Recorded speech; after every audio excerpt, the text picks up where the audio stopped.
week's edition of the Narrative Off the Cuff with Elite News and Daryl Blair. Boy, I'm somewhat gratified, and I'm not afraid to say it. Can't nobody penalize me. You can't chastise me, and you cannot punish me for what I feel. I'm a Christian under construction, constant construction, always being remodeled. But I am in no ways tired of celebrating and being happy about the expulsion, or might I say the expunction, no, let's just say the elimination of Charlie Kirk. That was the best straight bullet ever fired. Ever fired. And if it upset white folks, it threw them off the white folks who believe in that narrative of thought, process, and action. Not for all white folks. This is not a divisive program. This is a uniting program, but an informative one from where you stand. I'll get back to that subject later. Right now, I want to take this opportunity to solicit prayers and give the fervent prayers of the Blair family, the Blair Foundation, the Elite News, myself personally, my wife, and all those involved. For Reverend Dr. Freddie Haynes over at Friendship West, for whatever medical indifferences he's struggling with, let us be prayerful that he gets the rest and the care that he needs to return to full stride. He is one who has really been on the battlefield and fighting for those of us who are in the fight, and even those of us who are standing along the sidelines and watching the fight, but the beneficiaries of the victory. Recognize what I'm talking about. I want to tell you about some not ready for prime time pretenders for public office. I want you to be aware, and every week I'm going to give you a new list or a new idea of somebody not to support. Scratch them off the list, even if you go to vote and they print it on the ballot. Scratch their names off. And the list begins with drum roll, boom. Start with Zachariah Manning. He done ran for U.S. Congress, state representative, I think. He has run for Dallas County Commissioner's Court. And now he's running for Justice of the Peace, anything that issues a paycheck. This is not anything that's congruent with growing people, being there and producing for people, and being in the cut for the public and for the community. He's simply putting his name out there so he can strut his stuff and stick his chest out. Man, we gotta stop these kind of people from putting their names on the ballot and watering down our political prowess for what we still have. Zachariah Manning, Justice of the Peace. The next one is a newcomer to Dallas, haven't been here very long. She ain't been here long enough for her makeup to cake. But if you see her, you swear she was in the mirror somewhere. She's constantly posing and primping. Saw her at the Democratic picnic. Stopped at the table to talk to her because she was a new face and certainly a new name. Went to engage her and she couldn't talk for trying to see who was seeing her. Couldn't tell you one thing about the inner workings of the courthouse, having said she worked on both sides as a prosecutor and now a defense attorney.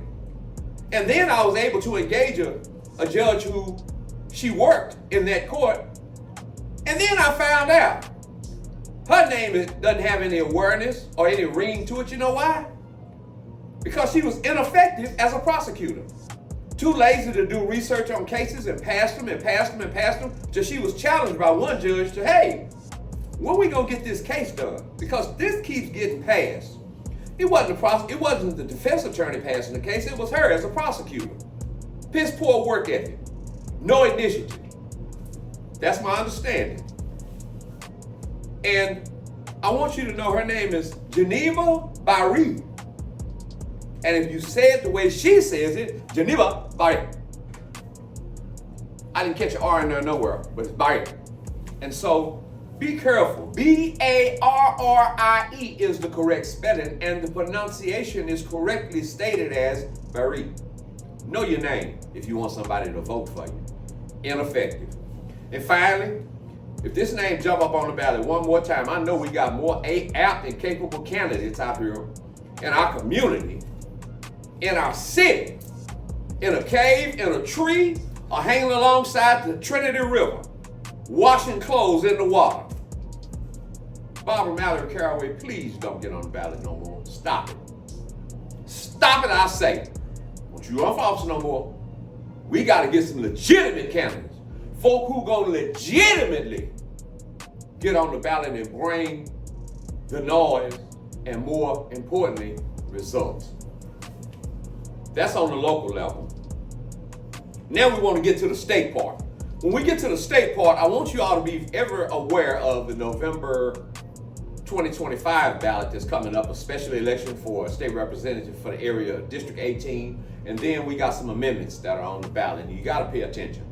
Please go and read them. I'm not going to tell them to you. I'm not going to give you a cheat sheet. I want you to study and know it for yourself. Just don't glaze over it. Read them and then punch it with your conscience.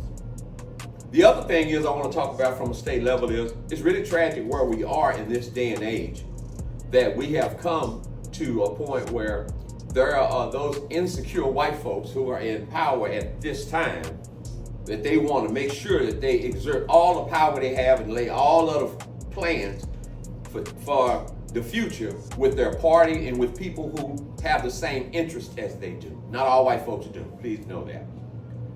But it's Mike Morath with the Texas Education Agency. He issues a mandate that not one person post anything or say anything contrary to what they're saying about Charlie Kirk. Did somebody tell him that bullet didn't miss? That he got hit in the neck, not the neck, the neck. He couldn't duck, so he got hit in the neck. And the beauty of it is he didn't suffer. He didn't suffer. Didn't suffer. He went. Bullet went in, he went down. Done deal. Over. But you're going to tell people that they can't express how they feel for or against Charlie Kirk, who espoused divisiveness, racism. Let me tell you something, man.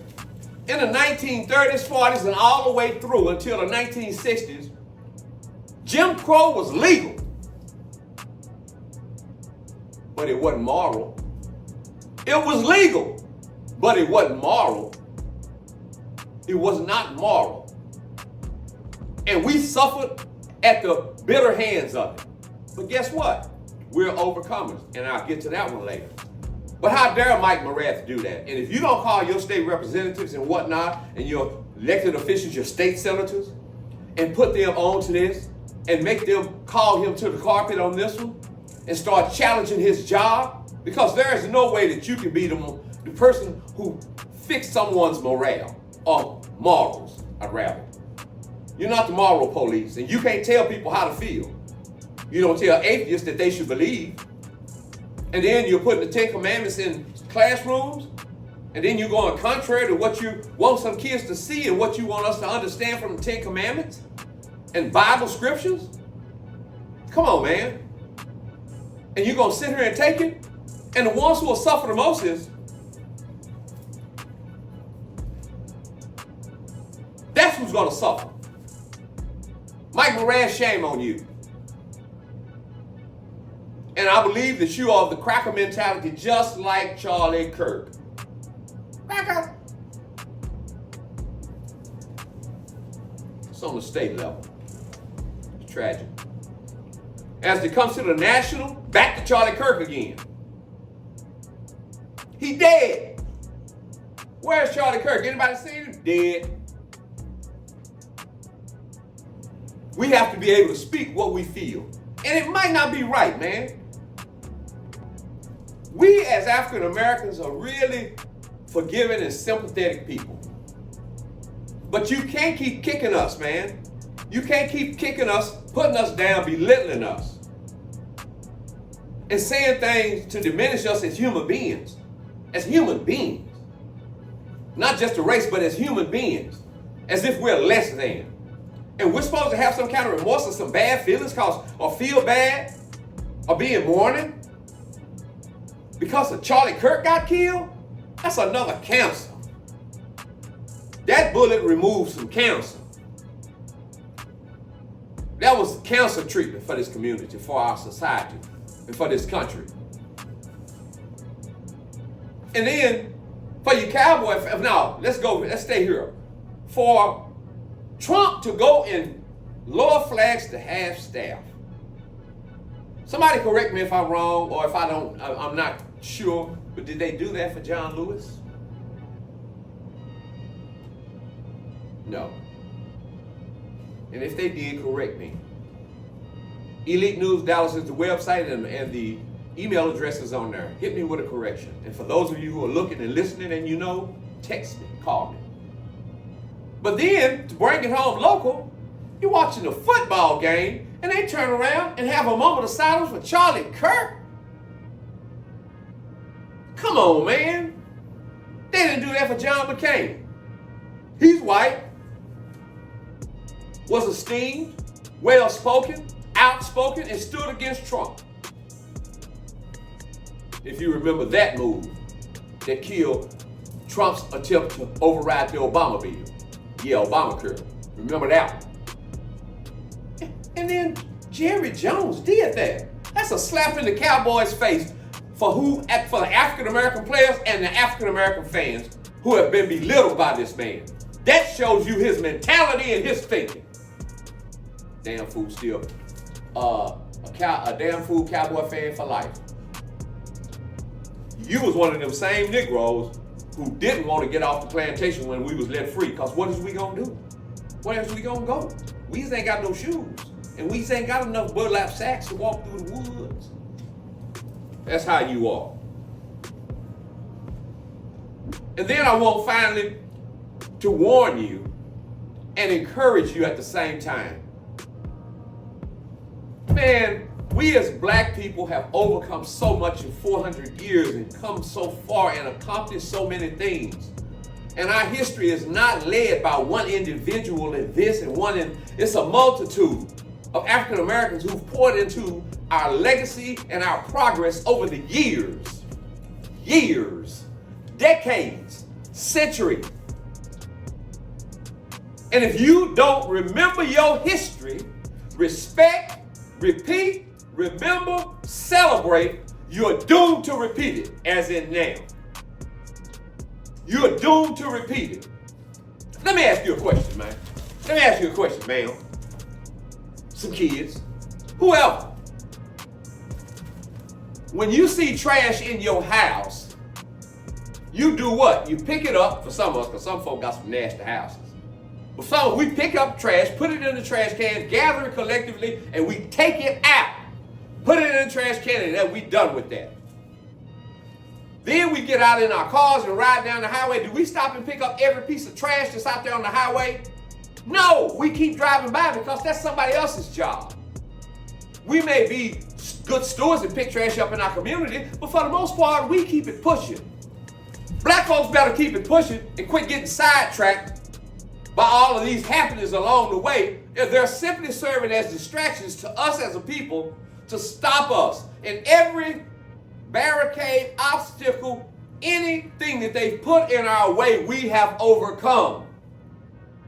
From the shackles of slavery to the fight with equal rights, voting rights, human rights. Stop saddling African Americans' cause with other issues and other causes. Fight yours. Every tub shall set on its own bottom. We are too busy carrying everybody else's water, and we don't get enough of our water to the table for us to drink. It's tragic what's going on with us. This is the tragedy of our race. We get too sidetracked with little things over here when we ought to collect it all together and dump it at once. Move forward, man. Clean your house. Take care of your business is what I'm saying. Stay focused. The person I'm concerned with the most and I'm fearful of the most in terms of a human being is that person who I told stop. The person who I've given a warning, stop. The person who I fired a shot at, stop, man. Fire one in there, stop, man. One at the ground, stop. And they keep coming. They keep coming. They keep pressing. You know why they keep pressing? Because their intent, they mean business. They have a goal in mind, and I encourage you to walk through the fire. Overcome the distractions and the obstacles. Continue to work in the faith and the progressive manner that we've done over the years and centuries. We have to work as a collective. Let me tell you something. Before we left the motherland over there in Africa, we were never united. There were different tribes. Stronger tribes captured the weaker tribes and sold us into slavery. Miles Standish didn't get off that boat and run up on African soil with them big buckle shoes and chase down them Negroes. They was captured and surrendered to them. Stop capturing and surrendering your own brethren, and let's move this cause forward. Remember, you got grandkids. You got kids, you got grandkids. You have great-grandkids, and long after you're gone, your family and your loved ones are gonna have to deal with this, whether you knew them or not. Don't leave them a bed of thorns. You can't leave them a bed of roses, but you can leave them some green grass. I challenge you to be a better Negro, a better person, a better steward of what you have in society. And as I close, I was talking to one of the chapter presidents here with one of the social organizations, and they were talking about food drives, health causes, and some other things, and housing, and all of these different things to help people who are in need.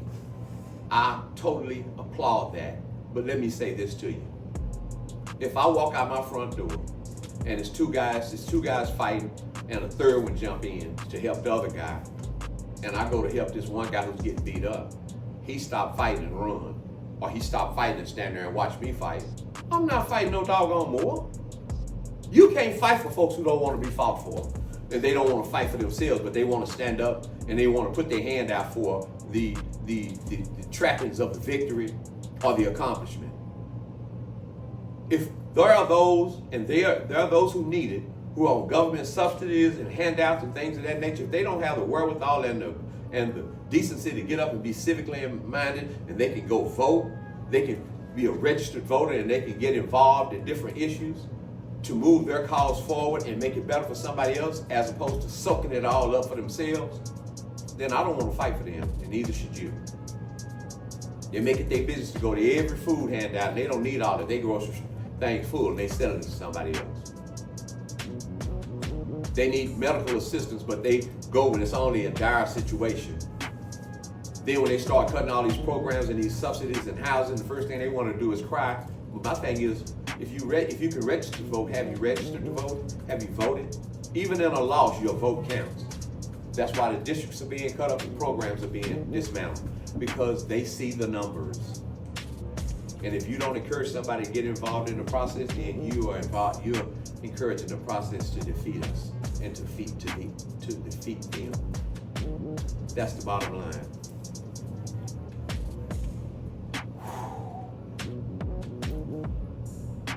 My dad used to tell me, he said, "Dad, that's a pretty smart move, that fella. You're a pretty smart fella."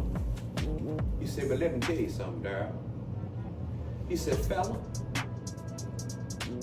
knowledge is knowing that a tomato is a fruit. But Dad, let me tell you, you better know that you gotta have some wisdom to know not to put that tomato in a fruit salad. You'll get that on your way home." Play it again. Pay attention. While you being smart, be wise. For those of you who got better than your situation, remember where you come from and reach back. Use your wisdom of what you learned through the process, and your knowledge on how to help someone else through the process, those who want to be helped. And until next time, I want to thank my sponsors, the Wilson Law Group. Oh, I got the lawyers. I want to thank the Farmers Law Group. I want to thank the Pipkins Law Firm. I'd be remiss if I sat here and I didn't thank Casey Blair Media Company. And I want to thank my father William, and my mother Moselle for their love, their support, and their undying encouragement. Even after they're gone, the Spirit knows. And I want to say thank you. And so until next time, you know what I want you to do.